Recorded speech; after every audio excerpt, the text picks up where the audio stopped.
At 34, Leo Lin never would have imagined it. A reunion, after so many years, with his high school deskmate, the campus queen herself. And in the first second of that reunion, he was hit by a semi-truck. It was a night of torrential rain. Two colossal beams of pale white light suddenly shattered the darkness, piercing the downpour as the truck roared toward them. It was about to slam into the graceful woman holding an umbrella on the sidewalk. Leo, standing just a few feet behind her, reacted on pure instinct. He lunged forward, and with every ounce of his strength, shoved her out of the way. In that instant, the world seemed to fall silent. Time slowed to a crawl, the scene playing out frame by frame like a slow-motion movie. The pouring rain hung suspended in the air. The woman, startled, stumbled to the side of the road and whipped her head around. Through the curtain of rain, her eyes met Leo's. He saw her face clearly. Beneath a cascade of sleek, black hair was a face so exquisitely beautiful it took his breath away. Mature, cool, yet radiantly stunning. Her lips were parted in shock. Then, as realization dawned, her expression shifted to one of horror. She opened her mouth to scream. And in that same moment, Leo recognized her. Stella Sue, the undisputed campus queen of Yunnan High, the business world's ice goddess, now worth billions, and his former high school deskmate. Fate works in mysterious ways, was the last thought to flash through his mind. Then came the screech of tires, the desperate sound of rubber gripping asphalt, and the woman's panicked, frantic scream. No. A tidal wave of agony washed over him, and Leo's world plunged into darkness. His consciousness drifted, wandering through an endless void for what felt like an eternity. Vaguely, he sensed a figure desperately trying to reach him, stretching out a hand. He instinctively reached back. The moment they touched, the darkness shattered. Leo's eyes flew open. He looked around and found himself in a bright, clean classroom. It was summer. Through the open window, he could hear the drone of cicadas and the chirping of birds. The ceiling fan creaked overhead, pushing waves of hot air through the room, a perfect accompaniment to the monotone, sleep-inducing lecture from the teacher at the front of the class. Everything was so familiar, so real it felt unreal. The floodgates of memory burst open, and Leo finally understood the incredible miracle that had occurred. It was the early summer of 2007. He was a senior at Yunnan High. The great wheel of time had spun backward 16 years. He had been reborn. Perhaps his heroic act had moved the heavens. A wave of emotion, a mix of nostalgia and melancholy, washed over him, but it was quickly replaced by a surge of exhilaration and joy. A second chance at life. A chance to right old wrongs, to build a better future. In a way, he supposed he should thank his old deskmate, the one whose life he'd saved right before she got him killed. That was right. His deskmate. Leo slowly turned his head to look at the seat beside him. He was in the back row by the window, in the fourth group of desks. And there, slumped over the desk next to him, was a girl. She was fast asleep, her face buried in her arms. She wore her hair in a simple, pure ponytail and was dressed in the standard red and white Yunnan High uniform. The thin fabric of her jacket revealed the elegant, slender line of her neck. The uniform pants, usually baggy and unflattering, were stretched taut over her long, shapely legs, outlining a curve that would make any boy in this classroom blush and his mouth go dry. As a man with the mind of a 34-year-old, Leo had seen enough of the world not to be so easily flustered. So, he calmly wiped a bit of drool from the corner of his mouth. He took another glance at those long legs. And then he calmly swallowed. The 18-year-old campus queen was already quite developed. In his previous life, he'd never had the chance to observe her so closely. Though they were deskmates for 3 years, he'd been shy and introverted, with mediocre grades. He felt too insecure to even speak to the girl known as the Ice Queen, let alone sneak more than a glance. They had exchanged fewer than 10 sentences in 3 years. Who would have thought that more than a decade after graduation, their first reunion would involve him saving her life? Looking at the girl beside him, Leo felt a sense of closure.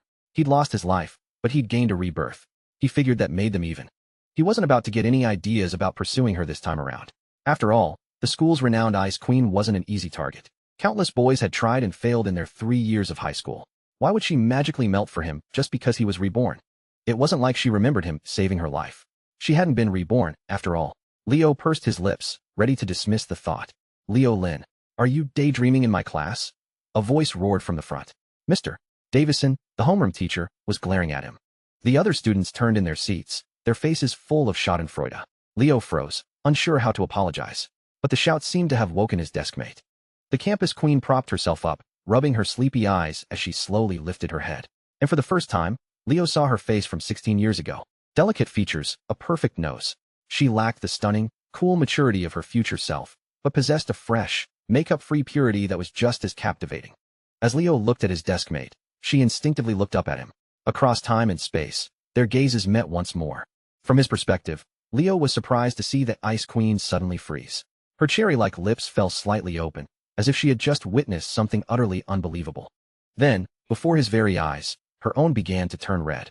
Tears welled up, glistening in her eyes. Before Leo could react, and under the utterly shocked and disbelieving stares of Mr. Davison and the entire class, a fragrant breeze washed over him. The undisputed #1 campus queen of Yunnan High, the unapproachable ice goddess, threw her arms wide and lunged forward, wrapping him in a tight hug. A moment of dead silence. The world seemed to stop. Then, the classroom erupted like a boiling cauldron. The deafening roar of the students completely drowned out the choked, emotional words the campus queen whispered as she held him tight. "I found you." Stella Sue had a dream. In it, she was 34 years old, a successful businesswoman worth billions. She had remained single all those years, which allowed her to pour all her energy into her work, a life she enjoyed. Until that rainy night. The blinding headlights of an overloaded truck tore through the dark, and by the time she realized her danger, it was too late to escape. She had resigned herself to her fate when, out of nowhere, a figure lunged, pushing her away with all his might. In her daze, she looked back and saw his face for the first and last time. He was a man about her age, with messy black hair and a handsome, warm face that felt strangely familiar. At the funeral, he was posthumously awarded a medal for his bravery. His parents, who had rushed from their hometown, clung to the casket, their grief so profound they nearly collapsed. Stella canceled all her business meetings and, dressed in black, consumed by sorrow and guilt, took it upon herself to manage the funeral arrangements. Afterward, she knelt before his parents, bowing her head to the floor 3 times. She vowed to take on the responsibility of caring for them for the rest of her life, to be the daughter they had lost a son to gain. She was stunned to learn that her savior, Leo Lin, was from her own hometown of Yunnan. The name had felt familiar from the moment she heard it on the day of the accident. It was more than a coincidence. At their home, she insisted on taking care of the housework, naturally slipping into the role of a daughter-in-law. After cleaning the main rooms, she entered Leo's bedroom, the first time she had ever been alone in a man's room. His parents had told her he hadn't lived there since high school, so the room was a time capsule of his teenage years. Surrounded by his old video games, posters, and award certificates, she felt like she could see the shadow of the boy he once was. Then, she spotted a photograph tucked under the glass of his desk, the Yunnan High School Class of '06 senior year graduation photo. The golden letters struck her like a physical blow. Her head spun. She frantically scanned the photo and found her own 18-year-old self, her expression cool and proud, the undeniable center of attention. And there, in the most inconspicuous corner of the crowd, stood a shy, quiet boy with his head slightly bowed. It all came rushing back. The dusty reel of memory began to turn. So, that was Leo Lin. It wasn't a stranger who had saved her. It was her high school deskmate. A reunion after more than a decade that ended in sacrifice before they could even say hello. Staring at the photo, she began to cry. Her memory of him was faint. She couldn't even recall having a proper conversation with him. Yet now she owed him a debt she could never repay. But she had a lifetime to slowly get to know him again. Leo had kept diaries since he was a child, and a tall stack of them sat on his bookshelf. After getting his parents' permission, she began to read. The entries were detailed, chronicling everything from what he ate each day to his innermost thoughts. She started with the first one, laughing at his funny stories and feeling her heart ache for his sorrows. Gradually, she discovered a boy who was upright, brave, and kind, full of qualities she deeply admired. She became completely immersed in his world, feeling his joys and pains as if they were her own. It was as if their souls were forming a bond, becoming true soulmates. When she reached his high school diaries, she was shocked to find entries about herself. Her quiet, introverted deskmate had secretly had a crush on her, but lacked the confidence to act on it. "You coward," she thought. "If only we could do it all over again. I would be the one to pursue you." That night, lying in Leo's bed, she drifted to sleep with a small smile. But as she slept, she entered a world of darkness. There, in the distance, she saw Leo's spirit drifting. A heart-wrenching pain and overwhelming guilt washed over her, and she desperately reached for him. He was so close, yet always just out of reach. Frantic, she kept trying, tears welling in her eyes. Just a little further. With one last, determined effort, her fingers finally brushed against his. She seized his hand, interlocking their fingers as if holding a precious treasure. The darkness shattered, light flooded in, and she faintly heard the familiar roar of her old homeroom teacher. Stella pushed herself up from the desk, rubbing her eyes. She was in a classroom, the air thick and hot. Everything was so familiar. She looked up and met the eyes of the boy beside her. He was handsome, with soft, messy black hair. She recognized him instantly. Her eyes turned red. A torrent of joy, relief, and bittersweet emotion overwhelmed her. Ignoring everyone, she threw her arms around him and held him tight. Amid the shocked gasps of the class, Stella's voice, choked with tears, whispered, I found you. The scent of perfume filled his nose, a soft warmth pressed against him. The roar of the classroom had drowned out the words his beautiful deskmate had whispered in his ear. Leo was completely stunned. A giant question mark floated above his head. What the hell was happening?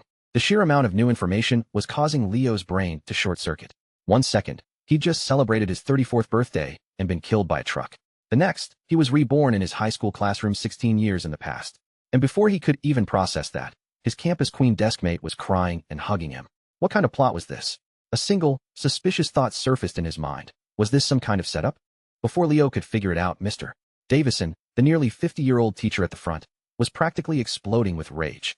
Leo Lin, sleeping in my class is one thing, but harassing your deskmate.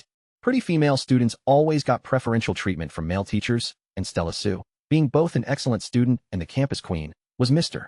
Davison's star pupil. The rest of the class was furious too. Dozens of glares shot toward him like daggers. You bastard. We thought you were a good guy, Leo, but you dare to force yourself on our goddess Stella? You've got a death wish. If someone had to do it, it should have been me. Huh. Leo snapped back to reality, hastily pushing his deskmate away. Sir, it's a misunderstanding. Mr. Davison only got angrier. A misunderstanding?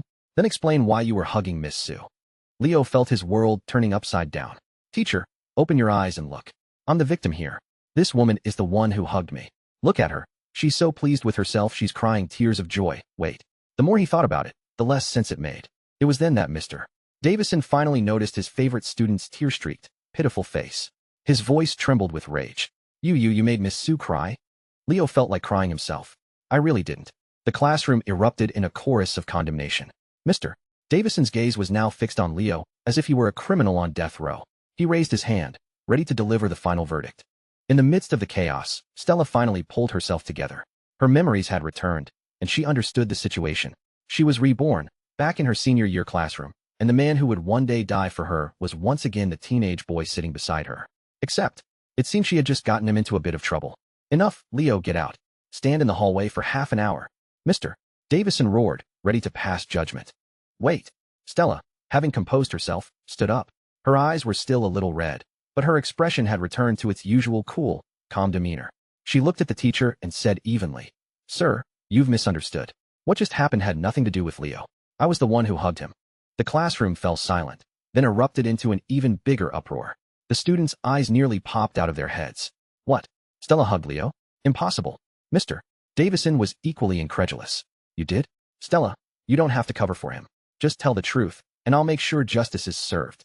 Stella's expression remained unchanged. I'm not covering for him. I just had a nightmare and got scared. It wasn't Leo's fault. A nightmare? Ah, that explained it. A collective wave of understanding washed over the class. Of course, we knew that loser Leo wouldn't have the guts. Stella must have been disoriented from a nightmare and just grabbed the first thing she could. Instantly, their anger toward Leo morphed into envy. Damn it, that guy is so lucky. Why couldn't I be her deskmate? I could have been the one hugged by the Ice Queen.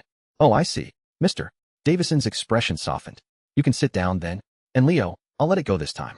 Pay attention in class, and don't let me catch you bullying Miss Sue again.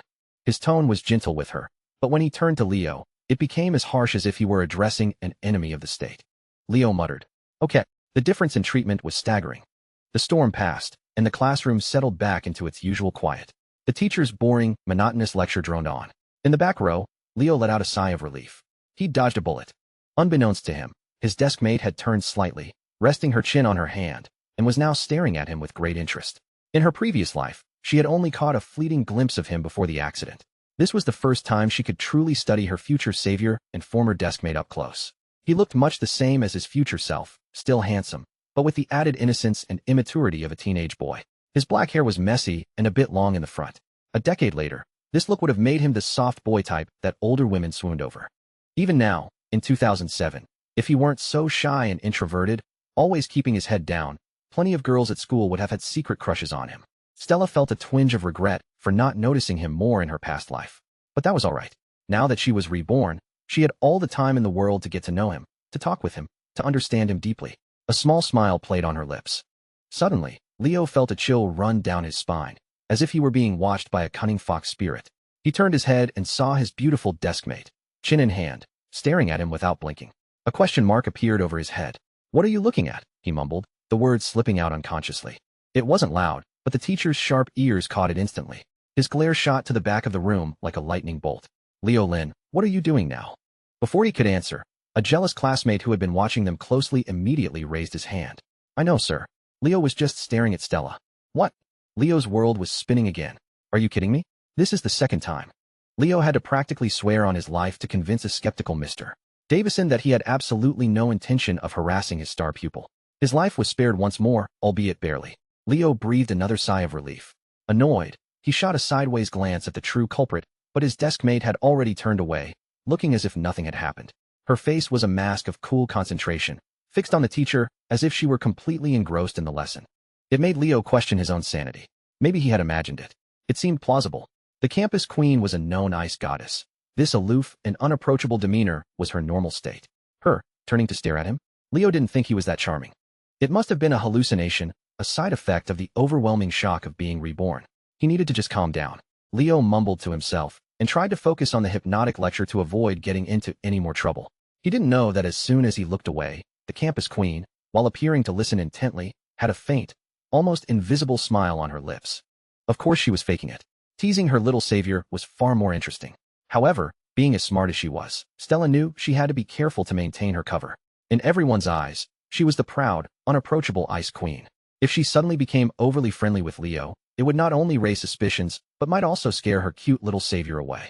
And that would spoil all the fun. They were deskmates, after all. There was plenty of time. The dish was already in the pot. No need to rush. She could savor it.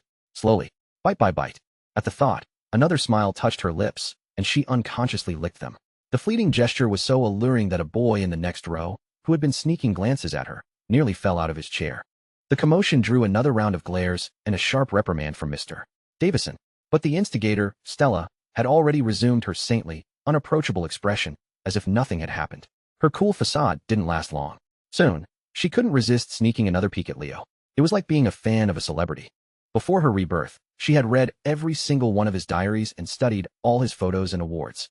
She knew him almost as well as his own parents. And now, the man who would one day save her, the boy version of him, was sitting right next to her, close enough to touch. She could finally match the face to all the stories and thoughts she had read, and it gave her an immense sense of satisfaction. And, the more she looked, the more she liked what she saw. On the outside, Stella remained impassive. But inside, a tiny version of herself was squealing with delight, hearts popping in her eyes. So cute. His hair looked so fluffy and soft, she just wanted to ruffle it. His fair skin looked so smooth, she wanted to pinch his cheeks. A shy, introverted boy like him was just begging to be teased. Reborn with the mind of a 30-something CEO, a woman who had been a cold and powerful figure admired and feared by all, she couldn't believe she was acting like such a starstruck fangirl. Even Stella herself was surprised. But she was enjoying every second of it, stealing glances at him whenever the teacher wasn't looking. Leo couldn't take it anymore. He'd been feeling that prickly sensation on his skin for a while now, like he was being stalked by a predator. He didn't even have to look to feel a pair of beautiful eyes shamelessly staring at him. But every time he turned, his deskmate would snap her head back with astonishing speed, resuming her perfect, prim and proper posture. The second he looked away, he'd feel her gaze on him again. He'd turn back, and there she was, the Ice Queen, sitting perfectly still, as if she hadn't moved a muscle. After several rounds of this, Leo's lip began to twitch. He scribbled a note and slid it over. It read, "Okay, big sister, what exactly is your game?" His deskmate merely glanced at the note, her expression unchanging. A moment later, she pushed it back. On the other side, she had written, "Don't pass notes in class." The handwriting was sharp and firm, exuding the same unapproachable coldness as her demeanor. Leo was speechless. Unbelievable. Simply incredible. He had no idea that on the inside, Stella was doing cartwheels. "Oh my God, my heart is melting. He called me big sister." The rest of the class was pure torture. Sitting next to the beautiful campus queen felt like an eternity. The moment the bell rang, Leo shot up from his seat as if propelled by a spring and bolted out the back door of the classroom.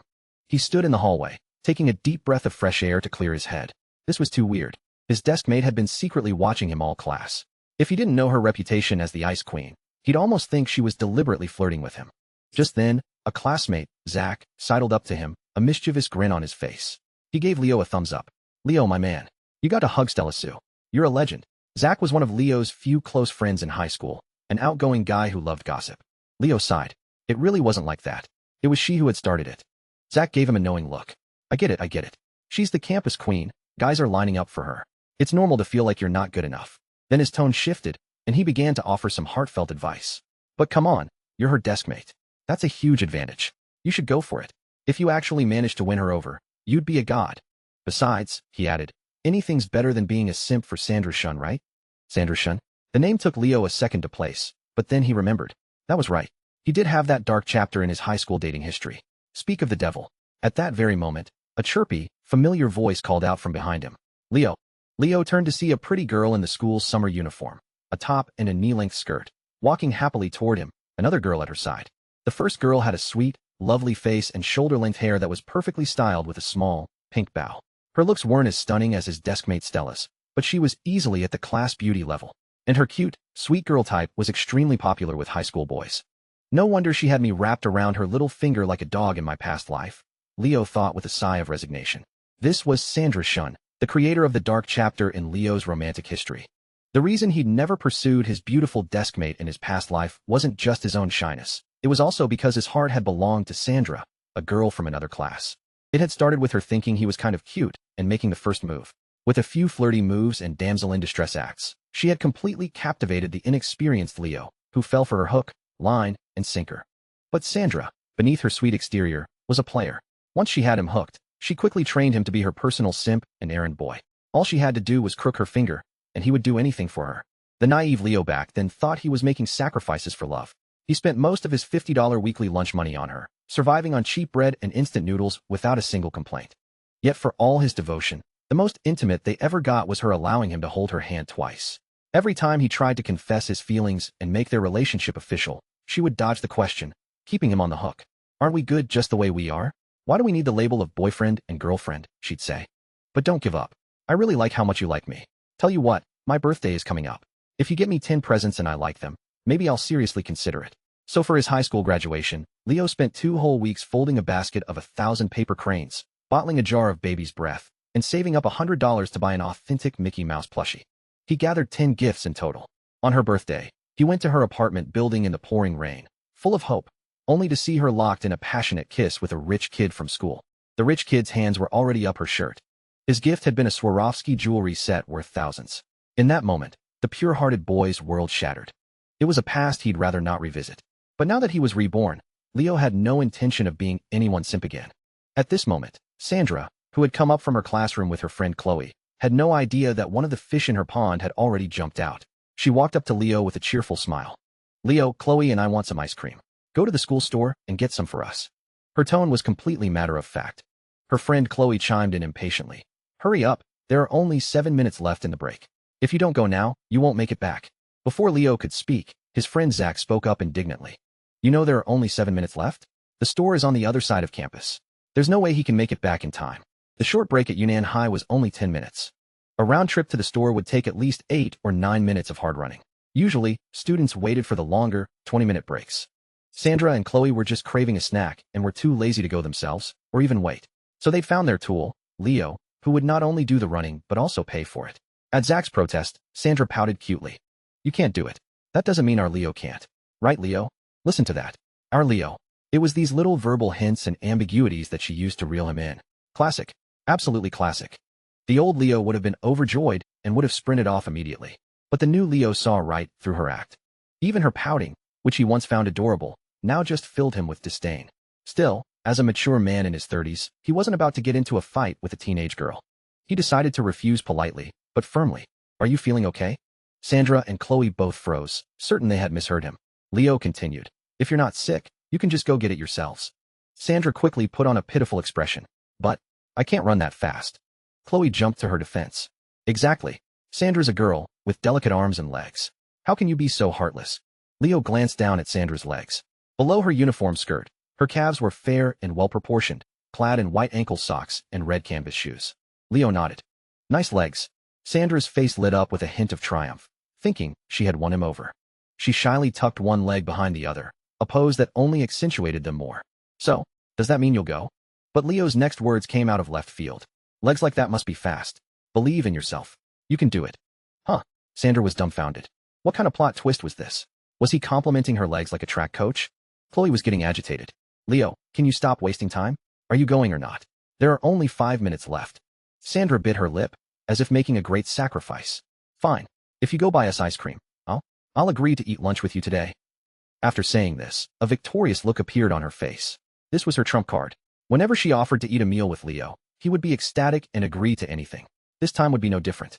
But to her surprise, Leo looked at her as if she were a con artist. His face was a mask of disbelief.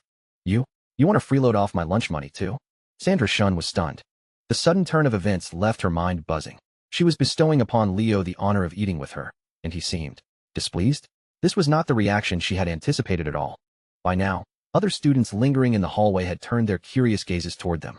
They were used to seeing Sandra summon Leo to run her errands. But today, for some reason, Leo wasn't obediently playing the part of her gopher. The situation was getting awkward. With so many eyes on her, Sandra felt her reputation was on the line. She was, after all, the beauty of her class, with no shortage of admirers. Any other boy would have jumped at the chance. But the one tool she thought she had perfectly under her control was suddenly rebelling. Annoyed, she stomped her foot. Are you going or not? If you don't, I'll. She trailed off, realizing she had no real leverage. From the beginning, it had been Leo giving everything and her giving nothing in return, aside from a few flirtatious words and coy smiles. She couldn't very well threaten to stop being cute at him. Seeing her at a loss for words, Zach grinned. You'll what? Can't think of anything, can you? Leo does all the work, and you get all the benefits. What right do you have to threaten him? Stung by the truth, Sandra's face flushed with anger and embarrassment. In a moment of panic, an idea struck her. I've got it. If you don't go, the offer to consider letting you hold my hand is off the table. You'll never get the chance. Having thrown down her ultimatum, Sandra felt a wave of relief and confidence. She had been dangling the prospect of holding hands to squeeze more favors out of him, planning to graciously grant him the privilege whenever she felt like it. It had worked wonders before. Just the vague promise had been enough to make him treat her like a queen for months. Surely, this trump card would bring him to heel. Leo did seem taken aback for a moment. He remembered. In his past life, after being strung along for nearly 3 years, he had held her hand exactly twice, and that was right before graduation. According to what she just said, their first time holding hands hadn't even happened yet. A startling realization hit him. My body is still pure. A sudden joy washed over him. He looked at Sandra with genuine gratitude. Thank you, he said. He would be eternally grateful for the favor of not holding her hand. He had a new life. He couldn't let his first time holding a girl's hand be sullied by a manipulative player. It was a close call. Sandra was confused by his thanks, but quickly assumed it was his way of surrendering. Her pride swelled. Scared now? Then hurry up. I want a Magnum ice cream. If you're late, you can forget about ever holding my hand. Leo's face lit up. Don't worry, I'm definitely not going. The air went still. Sandra stared, dumbfounded. When she finally processed his words, she sputtered. Did you not hear me? If you don't go, I won't hold your hand. Leo nodded eagerly. It's a deal. No takebacks, right? We're talking forever. He had to be sure. Chloe, her friend, finally lost her patience. Leo, are you deaf? Sandra is saying you'll never get to hold her hand. Her voice was loud, drawing the attention of nearly everyone in the hallway. The other students looked on with pity. Leo must have done something to upset his goddess again, getting a public scolding. Just then, a cool, melodic voice cut through the air. Of course he understands. The real question is, do you two understand plain language? It was like a goddess descending from the heavens. The undisputed ice queen of Yunnan High, Stella Su, emerged from the classroom, her face a mask of frost. With each step of her long legs, she seemed to stomp on the hearts of every onlooker. Her ponytail swung behind her, radiating an aura of cold, stunning power. She walked straight to Sandra and Chloe, deliberately placing herself in front of Leo, shielding him like a mother hen protecting her chick. Stella looked down at Sandra, her taller frame giving her a commanding presence. Leo said he's not interested. Don't you feel ashamed, clinging to him like this? The statement hit the hallway like a bombshell. Every student's eyes widened in disbelief. Was Stella Su defending Leo? Standing up for him? Amid the stunned silence, Stella's expression remained unchanged as she continued to stare down the shorter, sweeter-looking girl. She knew exactly who Sandra Shun was from Leo's diaries. She knew all about the emotional damage this girl had caused him. Just thinking about the sad entries in his journal was enough to make her blood boil. It wasn't just a sense of justice. It was the fury of seeing someone else try to ruin what was hers. Outwardly, Stella was as cold and composed as ever. But inside, a tiny, armored version of herself was raging, brandishing a sword. How dare you touch the man I've claimed? The plot had taken another sharp, unexpected turn. Seeing his deskmate emerge from nowhere to shield him, a large question mark once again formed over Leo's head. What was happening now? As the school's recognized ice queen, Stella had always maintained a cool, aloof distance from her peers. She rarely participated in any social activities or conflicts. So why was she confronting Sandra Shun? Leo's 30-something mind went into overdrive. He quickly ruled out the possibility that she was doing this for his sake. an insignificant deskmate. Therefore, there was only one logical conclusion. He looked at the girl standing in front of him, a knowing glint in his eye. She has a grudge against Sandra. Sandra and Chloe were also thrown off by the sudden development. Facing the tall, stunningly beautiful campus queen, Sandra, a mere class beauty, felt her own presence shrink. She instinctively took a step back. She and her friend exchanged confused glances. They didn't have any issues with Stella Sue, did they? Why was she confronting them? Though intimidated, Sandra couldn't afford to look weak in front of so many people. She forced herself to meet Stella's gaze. Stella Sue, we're talking to Leo. What does this have to do with you? Chloe chimed in. Yeah. What's your relationship with Leo, anyway? We're talking to him. Why are you meddling?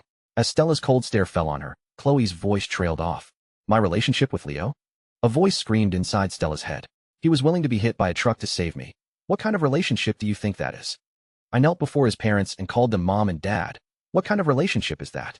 But on the outside, Stella remained calm. I'm his deskmate, she said simply. The boys listening in from the hallway let out a collective sigh of relief. Just a deskmate. That was fine. Sandra and Chloe also relaxed. Chloe sniffed dismissively. Oh, just a deskmate. I thought it was something serious. Stella's expression remained cool, but her eyes, now fixed on Sandra, held a hint of mockery. And you? What's your relationship with Leo? Sandra started, but then faltered. She and Leo had no official status. She couldn't answer. A thought sparked in her mind. We're good friends, she blurted out. Chloe quickly nodded. That's right. The kind of good friends who might hold hands. She shot a triumphant, challenging look at Stella. Stella's smirk deepened. Is that so? The kind of good friend who has to run your errands just for a chance to hold your hand. Sandra's face turned bright red. Chloe jumped to her friend's defense. Leo was willing to do it. Sandra never forced him. Stella ignored them and turned to Leo. Her tone was calm, like a teacher giving a lesson. You need to be more careful about who you hang out with. Don't make friends with shameless freeloaders. She paused, then added nonchalantly, and another thing. If you really want to hold a girl's hand, hold mine. No errands required. It's free. The words were world-shattering. Everyone in the hallway, including Sandra, Chloe, and Zach, was stunned into silence, their minds reeling. The next thing they saw seared itself into their memories. It was the early summer of 2007, the sun bright in the sky. Light filtered through the lush trees, dappling the hallway floor in gold. In the midst of it all, the cool, beautiful campus queen extended a pale, slender hand, offering it to her deskmate, as a princess might to a loyal knight. Then, she took his hand in hers. She held it firmly, openly, defiantly, a scene that burned into the retinas of everyone present. Leo himself was still trying to process the situation when he felt a cool, soft, delicate touch in his palm. Before he could react, his right hand was enveloped by hers.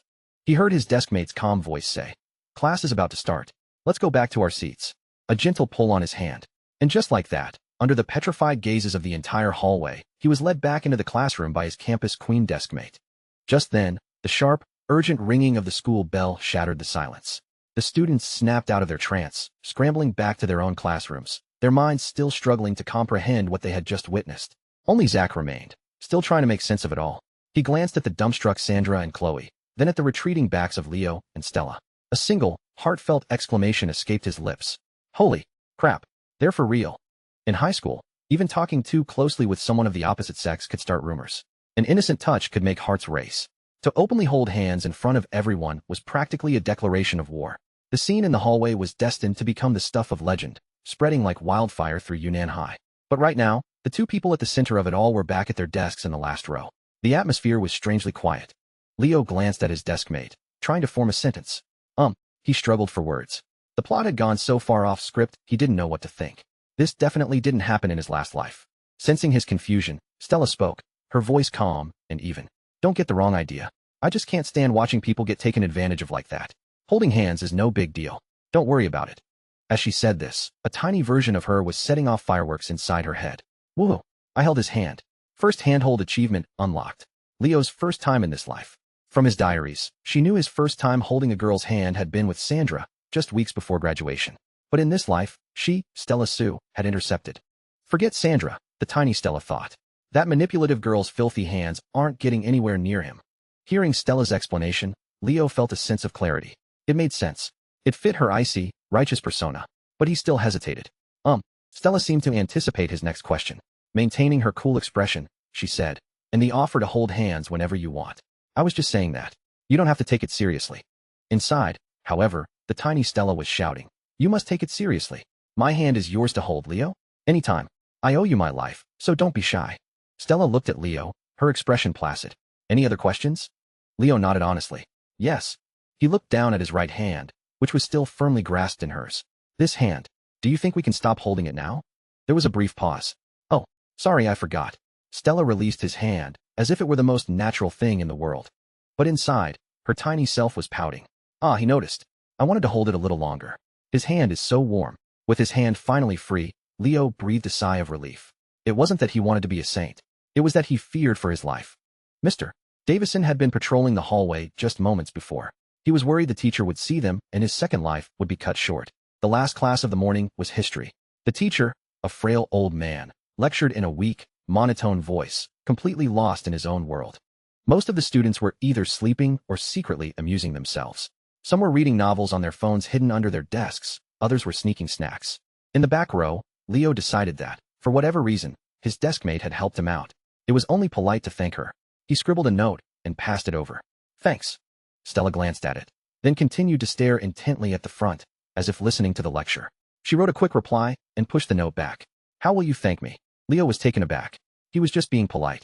He didn't think she'd actually take him up on it. How will I thank you? I gave you my life in our last one. How about you think about how you're going to thank me? A tiny version of him fumed. But then his anger subsided. That was the past. And besides, she wasn't reborn. He wrote another note. How do you want to be thanked? A faint smile touched Stella's lips as she read it. She quickly wrote a reply and pushed it back. The elegant handwriting contained a message that nearly made him choke. Call me big sister. Leo stared. When I type a question mark, it's not because I have a problem, it's because I think you have a problem. He looked up at her. She was still the picture of studious concentration. It was hard to believe such a ridiculous request could come from such a cool, aloof person. Did his Ice Queen deskmate have some kind of weird fetish? He was utterly bewildered. But he wasn't going to call her big sister. He was a 34-year-old man on the inside. He had his pride. He wrote back. No, something else. Stella glanced at the note and quickly wrote another reply. Then buy me lunch. Leo stared at the note. He had a sinking feeling he'd just been played. Meanwhile, a smirk formed on Stella's lips. You little thing, she thought. You really think you can escape me? The history teacher, lost in the glories of ancient dynasties, talked right through the bell. When he finally left, the students shot up from their seats as if spring-loaded, packing their bags and calling out to friends to go to lunch. Leo had just reached the back door of the classroom when a voice called out, Leo. Zach vaulted over a row of desks and hurried over, a grin on his face. Let's go eat. You hit the jackpot today, man. Hugged and held hands by the campus queen. It's a cause for celebration. My treat. The scene in the hallway had taken Zach the entire history lesson to process. After the initial shock, he'd rationalized it. Stella was Leo's deskmate, and she was a good person. It was only natural for her to step in when she saw him being bullied. The hand-holding was probably just a tactic to shut Sandra down. There was no way anything was actually going on between them. With that thought, his jealousy faded. He slung an arm around Leo's shoulders, joking. Seriously though, that's the first time I've ever seen Stella get that close to anyone. If she had lunch with you, I might actually believe you two are dating, ha ha ha. Suddenly, a fragrant scent wafted past them. A tall, beautiful figure walked over. Stella Sue's gaze swept over Zach before landing on Leo. Going to eat. 3 simple words, spoken in a calm, ordinary tone. But they had the impact of a 500-pound bomb. Zach froze. His hearty laughter died in his throat, as if strangled. Leo looked at Zach, then pointed a thumb at his friend. Zach says he's buying. His weekly allowance was only $20. He had to save wherever he could. Stella's eyebrows furrowed slightly as she looked at Zach. You're buying? Her expression didn't change, but the temperature in the air seemed to drop a few degrees. Zach, still oblivious, nodded eagerly. Yeah. My treat, my treat. The chance to eat with the school's ice queen was a dream come true. He'd pay anything. But then he met Stella's cold, emotionless gaze, and a shiver ran down his spine. His voice faltered. Should I not? Stella looked him dead in the eye. You should not. Zach nodded like a bobblehead. Right, I'm not paying. Leo, you two go ahead. I just remembered, my mom's having another baby. Gotta go. With that, he turned and fled. Leo watched him go, dumbfounded. What a world-class chameleon. With the third wheel eliminated, Stella looked back at Leo, her expression once again placid. Going to eat. It was inevitable. Leo sighed and turned, resigned. Let's go. From around the corner of the hallway, Zach peeked out. Watching Leo and Stella walk away, one in front of the other, he swallowed hard and whispered, his voice trembling. No way. They're really dating. Yunnan High had 3 main buildings. The seniors were in Yutsai Hall. Leo's class was on the 4th floor. They walked down the stairs and out a side door onto a tree-lined path. To the right was a small park where students often studied. To the left was the track. At the end of the path were the cafeteria and the school store. It It was lunchtime, and a massive crowd of students was stampeding toward the cafeteria. These kids, a passing teacher chuckled, shaking his head. They dragged their feet to class, but raced to lunch like their lives depend on it. Standing at the head of the path, Leo surveyed the sea of people. Their last class had run late. They'd be lucky to find a single empty seat in the cafeteria. And he glanced at his deskmate. The afternoon was getting hot, and she had taken off her long-sleeved uniform jacket, tying it around her waist like a skirt. It gave her a sharp, capable look, accentuating her slender waist and long legs. The short sleeves of her summer uniform revealed pale, slender arms that almost seemed to glow in the sun. She was, without a doubt, the most beautiful sight on campus. Taking the campus queen to the cafeteria in front of everyone. He'd be on the school's male assassination list by tomorrow. His 30-something mind was screaming with self-preservation instincts. Let's eat outside the school gates, he suggested. Stella nodded coolly. Okay. She casually tucked a stray strand of hair behind her ear. The simple gesture was enough to make several passing boys freeze in their tracks, staring at her, mesmerized. Leo himself almost lost his focus for a second. Noticing his gaze, Stella misinterpreted his look. She raised her hand toward him. Want to hold hands? Leo's head whipped back and forth like a spinning top. No. On his first full day of being reborn, he did not want to be beaten to death by a jealous mob. He turned and practically fled toward the school gate. Left behind, Stella watched him go, a hint of disappointment on her face. My little deskmate is still too shy, she thought. Then, a smile bloomed on her face as she skipped to catch up. That's all right. Teasing him is fun, too. Just outside the school gate was a place called Allen's Diner, which specialized in a wide variety of rice bowls. The portions were generous, and the food was filling. The only drawback was that it was pricier than the school cafeteria, so it was mostly frequented by students with larger allowances. Leo, naturally, was not one of them. As a student with a weekly budget of just $20, he felt a heavy pressure just walking into the restaurant. His body may have returned to 18, but his wallet had become just as lean. There was no time for nostalgia. A financial bloodbath was imminent. Stella, on the other hand, was in high spirits. She followed Leo in, looking around the simple decor with a nostalgic fondness. Lost in her thoughts, she was oblivious to the heavy mood of the person in front of her. They found an empty table. Leo looked up at the menu on the wall. Pepper steak rice bowl for $6, beef and potato rice bowl for $8, pork cutlet and chicken steak combo for $9. It was terrifying. His scalp tingled. In that time, Stella had already waved down the owner and ordered a stir-fried lamb with scallions rice bowl. $14. She then turned to Leo. What are you having? Leo felt his heart bleed.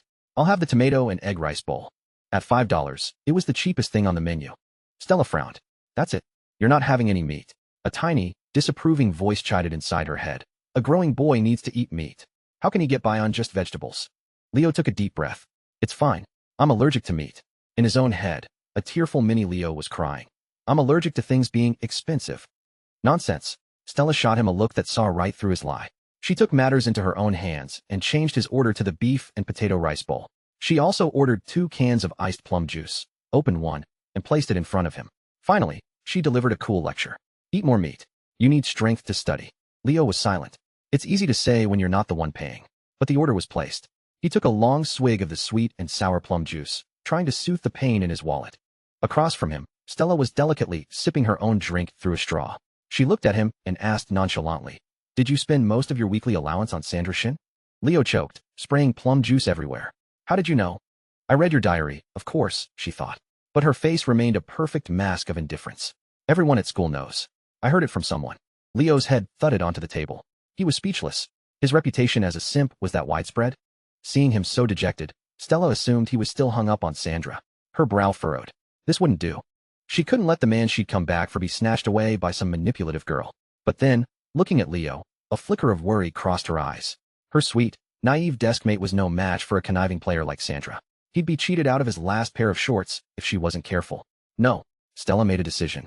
She had to teach her foolish little deskmate a lesson. She cleared her throat. When Leo looked up, she put on her cool expression and began her lecture. It's understandable for a boy your age to have certain curiosities about the opposite sex. But even boys need to learn to protect themselves. The world of romance is a dangerous place. Don't be fooled by a few sweet words from a girl. You'll regret it when it's too late. Leo listened, a giant question mark forming over his head. This was weird. Why was his deskmate suddenly giving him relationship advice? The whole situation felt bizarre. Seeing his expression, Stella assumed he was unconvinced. A faint smile played on her lips. What? You don't believe me? You think you're too smart to be fooled? Leo almost laughed. Of course he was.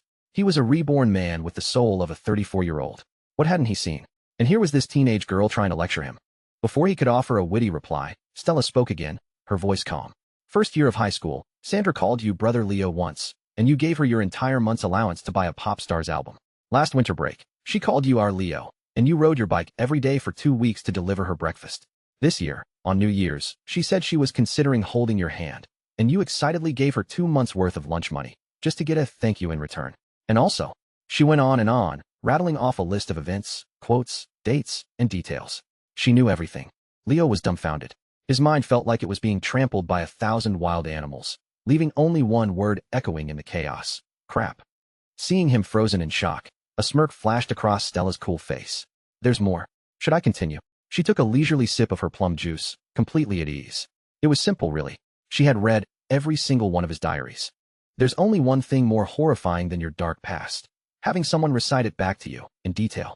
On his very first day of this new life, Leo was experiencing a level of social death he never thought possible. Stella looked at him coolly. Have you surrendered yet? I surrender. Leo buried his face in his arms on the desk, thoroughly shamed. The evidence was irrefutable. In high school, he had been the ultimate simp. There was no denying it. Suddenly, he lifted his head and looked at her, puzzled. How do you know all this so clearly? Stella's cool expression didn't waver. She lied without batting an eye. A lot of people know. I just heard it from them. Leo's head thudded back onto the desk. So it wasn't just a private humiliation. It was a public spectacle. He was experiencing a second wave of social death. Seeing his state, a flicker of a smile crossed Stella's face before she quickly suppressed it. So now you understand? Promise me you'll stay away from girls like that from now on.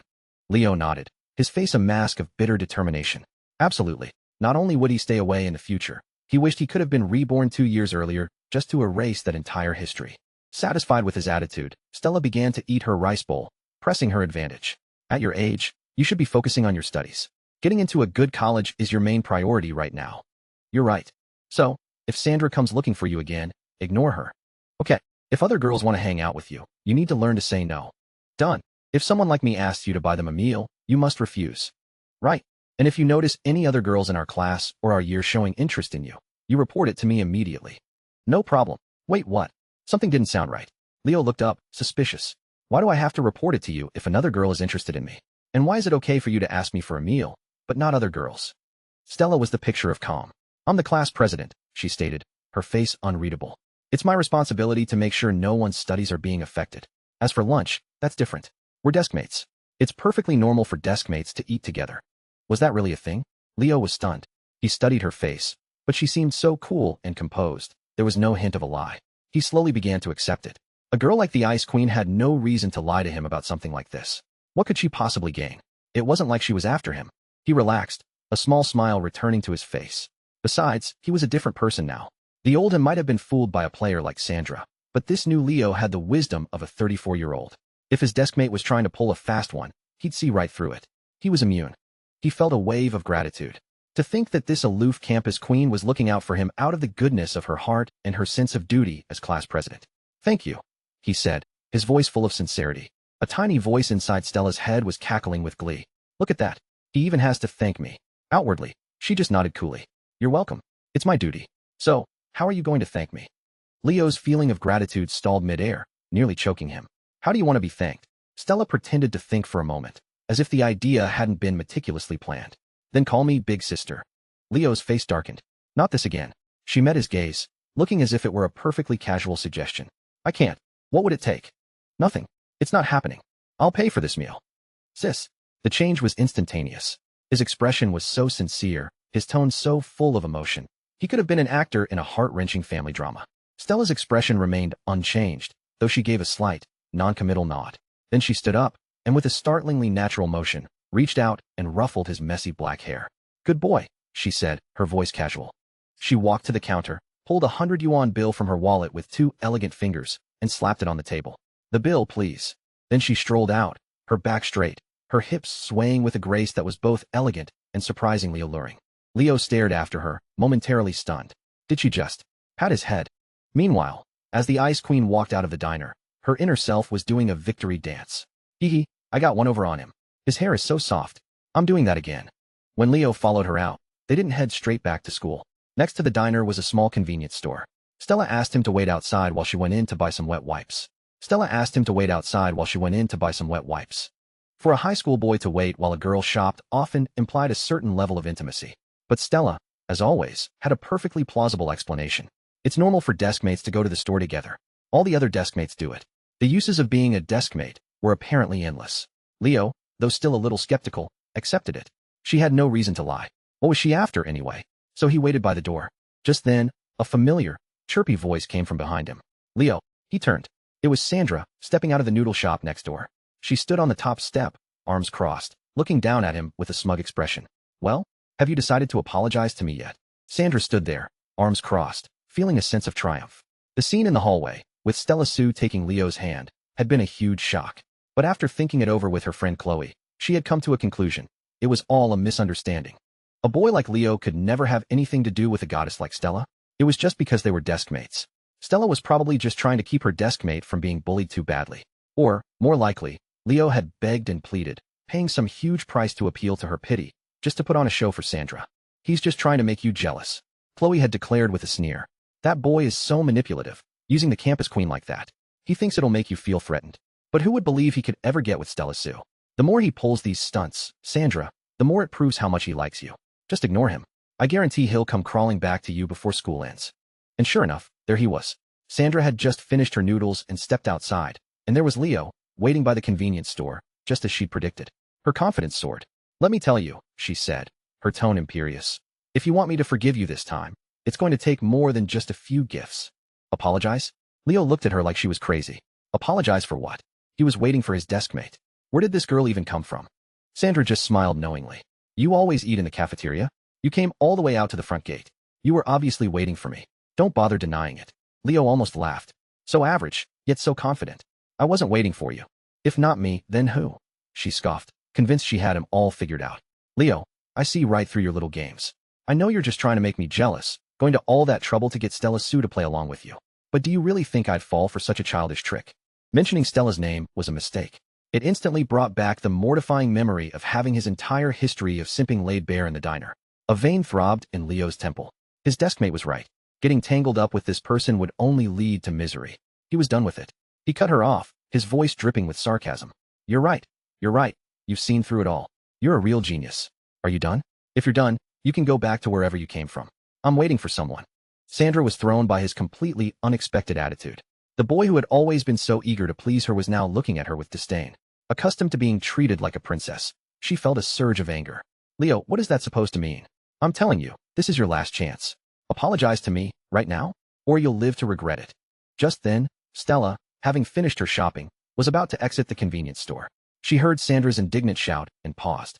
She crept closer to the plastic curtain at the entrance, listening intently. She wasn't going to reveal herself just yet. She had just given her foolish deskmate a lesson. Now it was time to see if it had sunk in. Leo raised an eyebrow at Sandra's threat. What do I have to regret? Sandra smiled, full of confidence. If you don't apologize, then from now on, it's not just about holding hands. Sandra Shun, will never speak to you again. You can try to find me all you want, but I won't even give you a second glance. We're through. Leo nodded. Okay, great. Sandra's jaw dropped. The sudden reversal almost gave her whiplash. It felt like she'd just unleashed her ultimate move, expecting a glorious victory, only to find she'd hit nothing but air. She was the one left stunned and dizzy. What? What do you mean? She stammered. Leo explained patiently. It means exactly what it sounds like. My deskmate told me I need to focus on my studies and stay away from shady girls. He looked Sandra up and down. She was talking about you, specifically. Me? I'm not shady. Sandra was so angry she could barely think straight. How dare you say that about me? Leo held up his hands innocently. It wasn't me. It was my deskmate. So you just listen to whatever your deskmate says? Sandra shrieked. Leo's face finally settled into a faint, mocking smile. I shouldn't listen to her, but I should listen to you? What? That one question, paired with his mocking smirk, was like a sword thrust straight to her heart. It left her speechless. Leo continued calmly. Besides, my deskmate is the campus queen. She's beautiful, she's tall, and she's nice to listen to. Why wouldn't I listen to her? He looked at the stunned Sandra and delivered the final blow. Unlike you, you're short, and not even that good looking. Unlike you, not even that good looking. Those few words were the final, devastating blow. They pierced Sandra to the core. Leo Lin, you'll regret this. I will never forgive you. The girl once known as the sweet beauty of her class shouted, her voice thick with angry tears, before turning and running away. Leo was left standing alone, earning strange looks from passing students who probably thought he was some heartless jerk who had just broken a poor girl's heart. He didn't care, was what he said harsh. Compared to everything she'd done to him, both in this life and the last, it was mild. Besides, it was the truth. Compared to his deskmate, a class beauty who relied on acting cute to manipulate boys was nothing special. Just then, he heard footsteps behind him. He turned to see Stella emerging from the store, holding a pack of wet wipes and a few pieces of fruit candy she'd gotten as change. She looked as cool and composed as ever. "Who were you talking to?" she asked. "Just someone passing by. I don't know them," he replied casually. Stella nodded, pretending not to know any better. She handed him a piece of candy. "They gave me this with the change. Have one." A tiny version of her was smiling as she watched him unwrap the candy and pop it in his mouth. She recalled his words, "My deskmate is the campus queen. She's beautiful." The thought made her inner self bloom with pleasure. Silly boy, she thought. He can be sweet when he wants to be. He deserves a reward. They returned to school without further incident. The classroom was quiet, with most students already back and napping at their desks. The post-lunch sleepiness was hitting Leo, too, and he wasted no time in putting his head down for a nap. Beside him, Stella popped a candy into her own mouth. She turned slightly, resting her chin on her hand, and watched him sleep, a gentle smile on her face. She felt a sweet warmth in her heart. At 1:40, the bell rang, waking the students from their dreams. With groans and sighs, they sat up, trying to muster the energy for the afternoon's classes. Leo's class was in the liberal arts stream, which meant their main subjects were literature, math, English, politics, history, and geography. The first two classes of the afternoon were geography and politics. With the college entrance exams less than 2 months away, they were in the final review stage. It was an endless cycle of memorization, political theories, ideological concepts, monsoon patterns, ocean currents, mountain ranges. After 2 hours, most students' heads were spinning.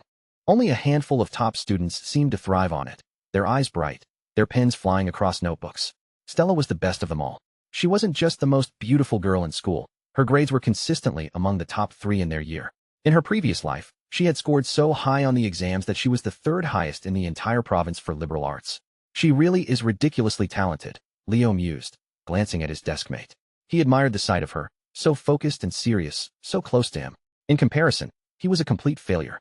In his past life, his grades had always been in the bottom half of the class, and after becoming Sandra's simp, they plummeted even further. He had barely scraped by on the final exams. But as he recalled this, his lips curved into a confident smile. This life was different. He had a secret weapon. A moment later, a note slid onto his desk, pushed by a slender, elegant finger. He glanced at it. The neat, strong handwriting read, "Stop daydreaming and pay attention." Leo looked over at his deskmate. She was still staring intently at the teacher, the very picture of a diligent student. The strict supervision of the class president was in full effect. He awkwardly turned back to the front and tried to focus. He missed the tiny, almost imperceptible smile that touched Stella's lips. "Silly boy," her inner voice purred. "Staring at me so intently. Is my charm really that powerful?" She felt a swell of smug satisfaction, completely unaware that she had entirely misread the situation. The last period of the day was homeroom. Mr. Davison stood at the front, his face grim. "The second round of mock exams is next week," he announced. "Everyone better prepare. Out of the 6 liberal arts classes in our year, our class had the second worst average score on the last mocks. We only had a few students in the top 30 and top 50, and only one in the top 10. It's humiliating. I could barely hold my head up in the staff room." The students sat in terrified silence, afraid to breathe too loudly and become the target of his wrath. In the back, Leo wasn't surprised. It had been the same in his previous life. Their class had always been one of the weaker ones, which reflected badly on the homeroom teacher's performance reviews and bonuses. No wonder old Mr. Davison was so angry. Lost in thought, he was startled by a familiar roar. "Leo Lin, get up." Leo shot to his feet. Mr. Davison was glaring at him, his face flushed with anger. The other students looked on with unconcealed glee. The teacher slammed his hand on the desk. "And you have the nerve to daydream. Do you even know what you scored on the last mock exam?" His score on the last mock exam? For someone who had just been reincarnated from more than a decade in the future, that was a difficult question. Fortunately, he didn't have to remember. Mr. Davison was more than happy to list his failures for all to hear. 71 in math, 82 in literature, 74 in English, and your combined score for politics, history, and geography was 143. That's less than a passing grade for each subject. Out of 49 students in this class, you ranked 44th. You dropped 6 places from the midterms. He looked at Leo, the slacker in the back row, with a mixture of disappointment and frustration. When Leo had first started high school, his grades had been average, but since his second year, they had been in a freefall. As a dedicated teacher, he was anxious about his students' future, but he was also a teacher whose performance was tied to the class's average score. Every slacker dragging down the average was a blow to his own wallet. And to make matters worse, He was constantly being taunted by the teacher of the top-performing class. That very day, he'd had to endure another round of smug comments. He had come to class fuming, and seeing Leo daydreaming had been the last straw. Now he unleashed all his pent-up frustration on him. For this next exam, he declared, his voice a low growl, you will improve by at least 20 points. Stop dragging down the class average. If you don't, I'm calling your parents. Some of the other students snickered. One boy called out, teacher, a 20-point improvement is a bit much for Leo. He's too busy chasing the class beauty from class 7. He doesn't have time to study. The classroom filled with derisive laughter. Mr. Davison's face grew even darker. I don't care about any class beauty. 20 points. I don't care how you do it. Cram until your brain bleeds. Get another student to tutor you. I don't care about the process, only the results. The boy who had spoken up laughed again. Come on, teacher. If Leo asks another student for help, he'll just drag them down with him. He's already love-struck. He'll make them love-struck too, and then they'll all fail together. The laughter in the room grew louder. The top-ranking students looked at Leo with wary, distant expressions. They were aiming for high scores. If Leo tried to use the teacher's words as a free pass to bother them for help, it would seriously interfere with their own review time. Amid the laughter, Leo stood unfazed. In his past life, he would have been mortified.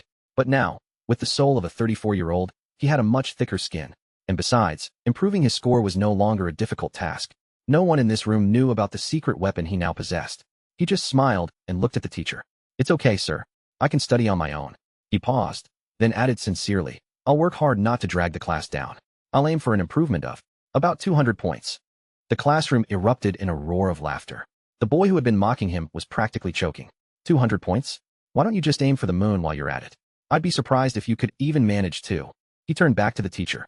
At least he knows his place, sir. He knows none of the top students want to help him, so he's not even going to ask. That saves you some trouble, ha ha ha. Mr. Davison frowned. While he didn't like the boy's mocking tone, he had a point. One slacker was bad enough. He couldn't let him disrupt the top students. He dismissed Leo's claim of a 200-point improvement as mere boasting. All right then, he said gruffly. Focus on your own review. If you have questions, you can ask me or the other teachers.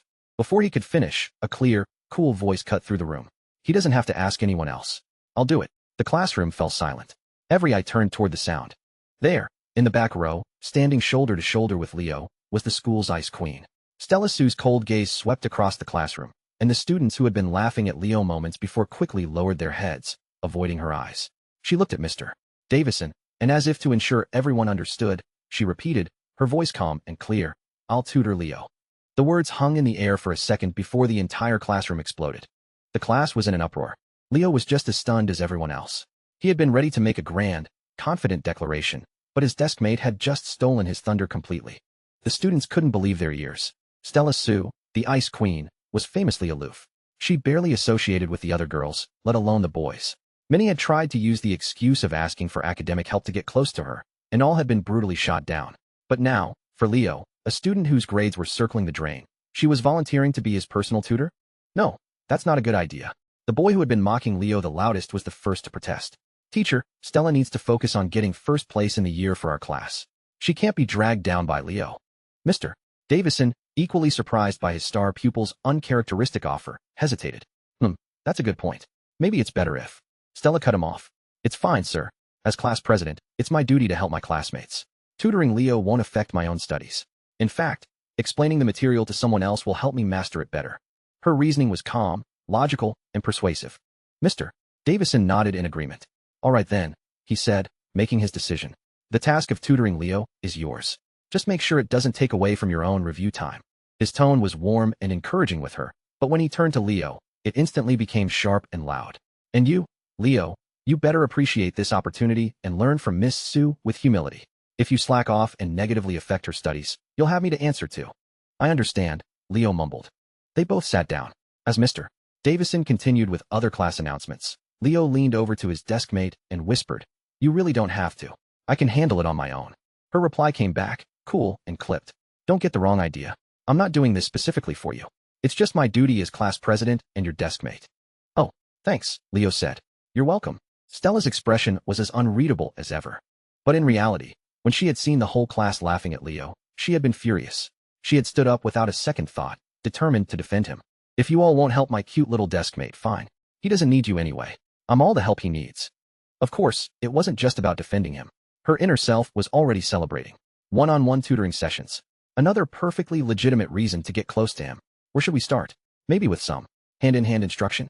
After class, it was already evening. Yunnan High had mandatory evening study sessions from 6:30 to 9:30. So the students rushed off to the cafeteria for dinner. Stella was pulled away by a few of the girls she was friendly with, leaving Leo to eat with his friend, Zach. Over dinner, Zach was practically bowing at Leo's feet. Leo, you're a legend. Eating lunch with her was one thing, but Stella Sue has never tutored anyone before, and you got her to do it. Even if you bomb the exam and get a call home from old Davison, it's totally worth it for this. Leo just looked at him. Couldn't his friend wish him well for once? Who says I'm going to bomb the exam? I don't need a tutor. I can raise my score by at least 200 points on my own. Zach stared at him, then sighed dramatically. Look at you. Getting one-on-one time with Stella has made you delusional. Leo rolled his eyes. Believe what you want. Zach got a little more serious. It's not that I don't believe you, man. It's just, you're aiming a little high. You got a 370 on the last one. A 200-point jump would put you at 570. That's top 15 in our class. That's not something most people can just do. Most people couldn't. But a reincarnated person wasn't most people. Thinking of his secret weapon, Leo's lips curved into a mysterious smile. He looked at Zach. Want to make a bet? If I improve my score by at least 200 points on this exam. Zach didn't hesitate. He slapped his chest. Then I'll streak across the school field at night. Leo was shocked. He was just going to ask for a few free meals. He hadn't expected his friend to be so bold. All right, he said, nodding. To be fair, he added, and if I lose?